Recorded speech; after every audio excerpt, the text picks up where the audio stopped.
સુરતના ઉધના વિસ્તારમાં જાહેરમાં ચેન સ્નેચિંગની ઘટનાએ ચકચાર મચાવી હતી. બાઇક પર જઈ રહેલા એક દંપતીને નિશાન બનાવી ગઠિયો સોનાની ચેન ખેંચીને પલાયન થઈ ગયો હતો. જો કે આ સમગ્ર ઘટના નજીકના સીસીટીવી કેમેરામાં કેદ થઈ ગઈ હતી, જેને આધારે ઉધના પોલીસે તપાસનો ધમધમાટ શરૂ કર્યો હતો. ઉધના પોલીસે ટેકનિકલ સર્વેલન્સ અને બાતમીદારોની મદદથી આરોપી સાહિલ જાકીર શેખને દબોચી લીધો છે. પોલીસ તપાસમાં તેની પાસેથી ગુનામાં વપરાયેલ વાહન અને લૂંટાયેલી વસ્તુઓ મળી આવી છે.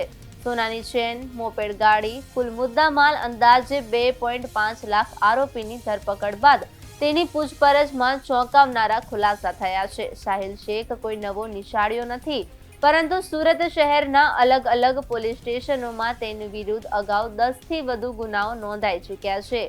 તે લાંબા સમયથી લૂંટ અને સ્નેચિંગ જેવી પ્રવૃત્તિઓમાં સક્રિય હતો.